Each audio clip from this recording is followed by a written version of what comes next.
Hello et bienvenue dans la nouvelle vidéo de la semaine. Aujourd'hui, on va parler de corps en volume. C'est pas quelque chose qu'on trouve très agréable. On a tendance, surtout à la période de l'été, là où on sort des pressions de summer body et des moments en maillot de bain, à chercher un corps plat. On valorise vachement dans la société d'avoir un corps plat, bon, surtout dans le ventre, mais en général, un dos droit. On passe beaucoup par les écrans qui aplatissent. Mais ceci est quand même plutôt une erreur par rapport à comment est construit le corps. Alors je ne suis pas en train de faire l'apologie de l'obésité forcément. Simplement, je voudrais revenir aujourd'hui sur pourquoi en danse contemporaine, notamment, on travaille la notion de volume et en quoi c'est aussi beaucoup plus juste par rapport à comment est construit le corps. Et pourquoi ça peut aussi résoudre des problèmes de dos que de penser le corps en volume et résoudre des manières de bouger, apporter une manière de bouger beaucoup plus subtile et beaucoup plus cohérente avec le fonctionnement du corps.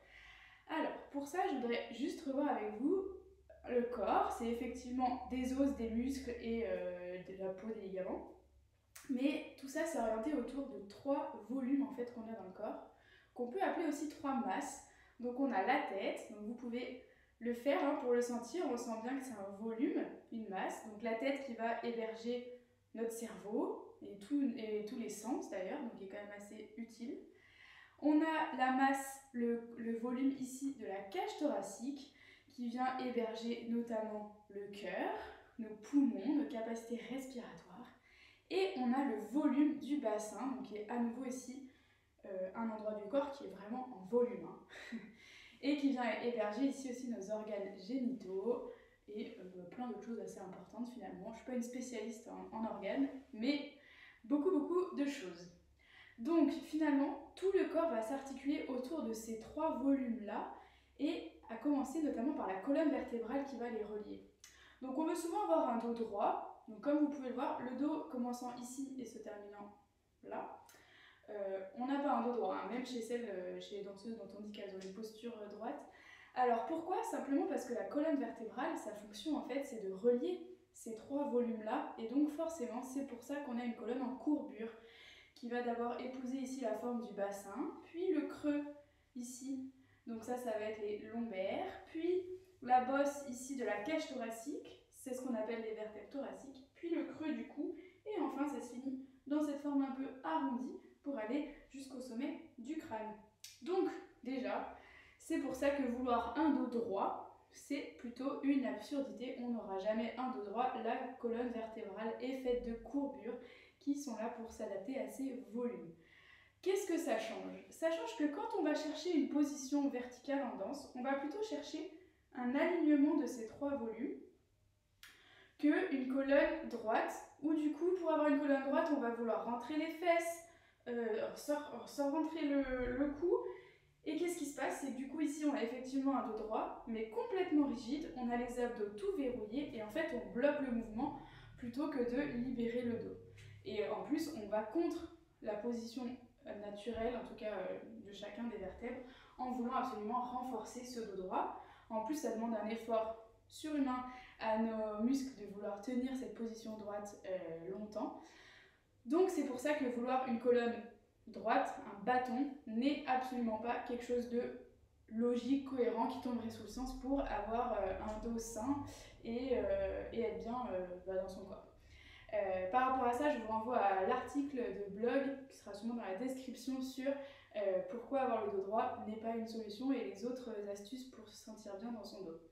Retour à nos volumes. Donc déjà, ça change le fait de considérer le corps autour de ces trois volumes. Ça va changer la manière dont on considère la colonne vertébrale. Autre chose, ça va nous permettre aussi de prendre en compte le fait que donc le corps s'oriente sur une forme de rond plutôt que sur des points, des os, des muscles autour desquels on va tirer. On est vraiment construit autour de ces trois volumes qui sont donc ronds. Donc déjà quand on est assis, c'est normal qu'on ne soit pas posé comme si on était carré. Sur les côtés, du coup, ça fait des arrondis, donc c'est normal aussi quand on s'assoit de ne pas tout plaquer contre un dossier ou quoi. Et du coup, en danse, ça nous intéresse particulièrement parce qu'en fait, c'est ça qui va nous permettre un mouvement beaucoup plus subtil, beaucoup plus fluide, parce qu'on va se servir de ces volumes, donc de ces ronds, pour apporter du volume et donc pouvoir, comment dire, sculpter l'espace de manière beaucoup plus intéressante que si on était plat. On va venir apporter ici des volumes en 3 dimensions et c'est ça qui rend le corps beaucoup plus expressif aussi et qui fait qu'on va pouvoir varier ce que le corps raconte, ce que le corps amène. Le volume, ça veut aussi dire qu'on accepte qu'il n'y a pas seulement l'arrière, mais bien un avant et un arrière. Du coup, travailler avec la notion de volume, c'est travailler de manière beaucoup plus équilibrée dans le corps. Et enfin, je vous ai dit tout à l'heure, on appelle ça des volumes, mais aussi des masses, parce que de fait, c'est des endroits qui pèsent plus lourd, qui hébergent des organes, des endroits importants du corps. Et donc du coup, ça va nous donner ces 3 ancrages-là de poids dans le corps, et ça, c'est vraiment quelque chose qu'on va trouver intéressant dans la danse contemporaine. Par exemple, ici, si vous voulez travailler l'enroulé du dos, il y a plusieurs manières de le travailler. Soit on va venir enrouler vertèbre après vertèbre. On peut aussi se concentrer là sur le poids de notre bassin, cette masse, ce volume qu'on va vraiment sentir en volume, puis le poids de la masse de la tête qui vient s'enrouler, et le poids de la cage qui vient s'articuler. Et ici, on a une courbure de dos qui est construite avec un bassin qui est placé parce qu'on travaille sur le poids du bassin. Mais il n'est pas rigide dans le sens où je ne le contracte pas pour le figer. Il est vivant, il est rond, du coup, puisqu'il est en volume, et il est là pour que je m'appuie dessus. C'est la même chose quand on veut faire un travail de jambes en danse. On va prendre appui sur ce bassin pour libérer les jambes.